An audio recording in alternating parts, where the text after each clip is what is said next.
क्रमांक 3 पर येत आहे।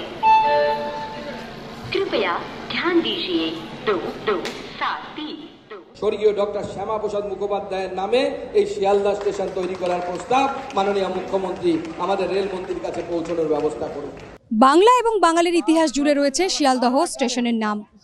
অবিভক্ত ভারতবর্ষে দুই বাংলাকে এক সুতোয় বেঁধেছিল এই শিয়ালদহ। কেন ঐতিহ্যবাহী এই স্টেশনের নাম পরিবর্তনের দাবি তুলছে বিজেপি, তাও শ্যামাপ্রসাদ মুখোপাধ্যায়ের নামে? 1869 সালে চালু হয় শিয়ালদহ স্টেশন। তৎকালীন পূর্ববঙ্গীয় রেল বিভাগের আওতায় ছিল এটি। দেশভাগের আগে দার্জিলিং মেল শিয়ালদহ থেকে রানাঘাট গেদে দর্শনা পথ ধরে বর্তমান বাংলাদেশের মধ্যে দিয়ে শিলিগুড়ি পৌঁছাত।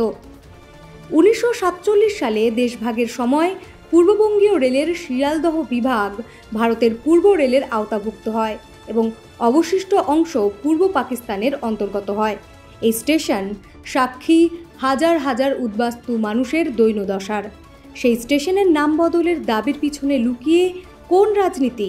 তৃণমূল নেতা অরূপ চক্রবর্তী ইনস্ক্রিপ্টকে জানিয়েছেন, না, এই দেখুন, বদলের রাজনীতির ইতিহাস তো বিজেপির নতুন নয়।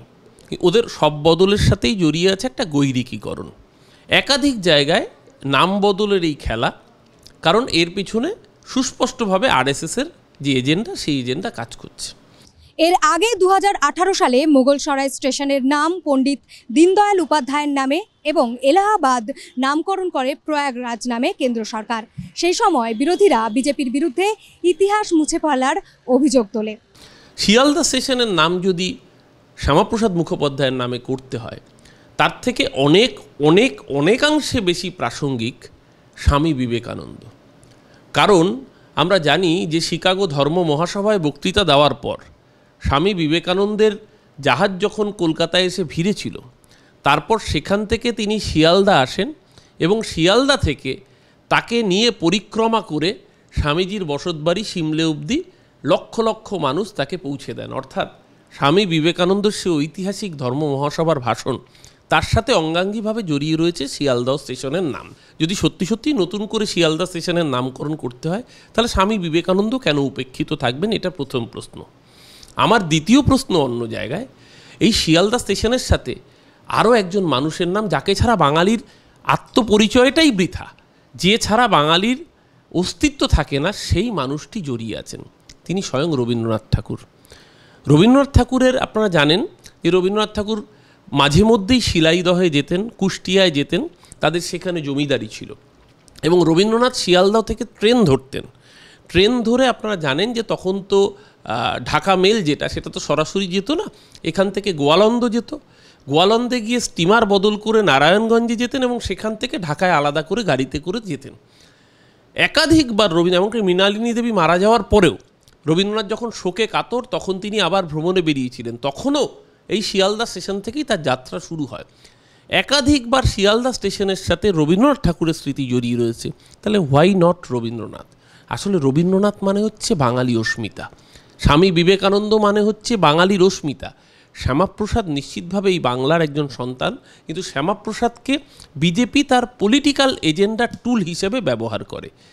নাম পরিবর্তনের মধ্যে আসলে কিসের রাজনীতি লুকিয়ে রয়েছে? এই প্রসঙ্গে সুজন চক্রবর্তী কি বলছেন শুনে নেব। কত নাম ওরা শ্যামাপ্রসাদ মুখার্জির নামে করবে? নেতাজি সুভাষ ডক, তার মাথায় শ্যামাপ্রসাদ মুখার্জি পোর্ট। ভাবা যায় কখনো? বাংলার মানুষ নেতাজিকে চেনে, গর্ববোধ করে, সেই গর্বকে ভেঙে দেবার জন্য প্রচেষ্টা। অতএব মাথার উপরে শ্যামাপ্রসাদ, এটা অসভ্যতা, অসভ্যতা। এবারে শিয়ালদা স্টেশন তার নাম করতে হবে শ্যামাপ্রসাদ মুখার্জি। কারণ উনি কোন জন্মেছিলেন, নাকি ওখানে দেহত্যাগ করেছিলেন? কোনটা? হঠাৎ কেন?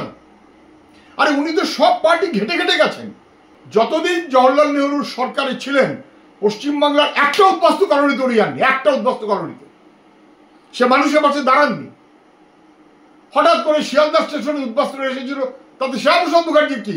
বরং শ্যামাপ্রসাদ মুখার্জিদের অসভ্যতার জন্য, জবরদস্তির জন্য মাউন্ট ব্যাটেন সুবিধা পেয়েছে, বাংলাকে ভাগ করার দাপট দেখিয়েছে।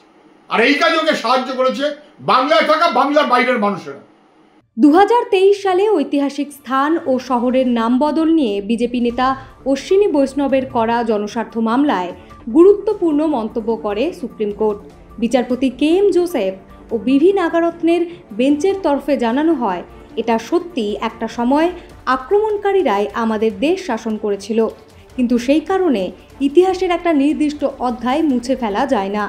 শীর্ষ আদালতের বক্তব্য, ভারত একটি ধর্মনিরপেক্ষ দেশ, আর হিন্দুত্ব শুধু একটি ধর্ম নয়, জীবনযাপনের উপায়ও।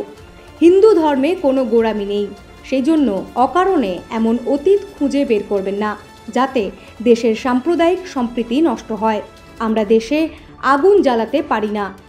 প্রসঙ্গত, কেন্দ্রীয় শিক্ষা প্রতিমন্ত্রী সুকান্ত মজুমদার গত 10ই আগস্ট শিয়ালদহ রানাঘাট এসি লোকাল উদ্বোধনের দিন শিয়ালদহ স্টেশনের নাম শ্যামাপ্রসাদ মুখোপাধ্যায়ের নামে করার জন্য কেন্দ্র সরকারের কাছে আবেদন করার জন্য আর্জি জানান মুখ্যমন্ত্রী মমতা বন্দ্যোপাধ্যায়ের উদ্দেশ্যে। তার আগে বঙ্গ বিজেপির বর্তমান রাজ্য সভাপতি শ্রমিক ভট্টাচার্যও একই দাবি তুলেছিলেন গত বছর। ফলেই এই প্রশ্ন আরও জোরালো হচ্ছে যে নাম পরিবর্তনের মাধ্যমে ইতিহাস মুছে ফেলার চেষ্টা, ঘুরিয়ে হিন্দুত্বের রাজনীতির প্রসার ও প্রচার চালাতে চাইছে বিজেপি। ফলো করুন inscript.me।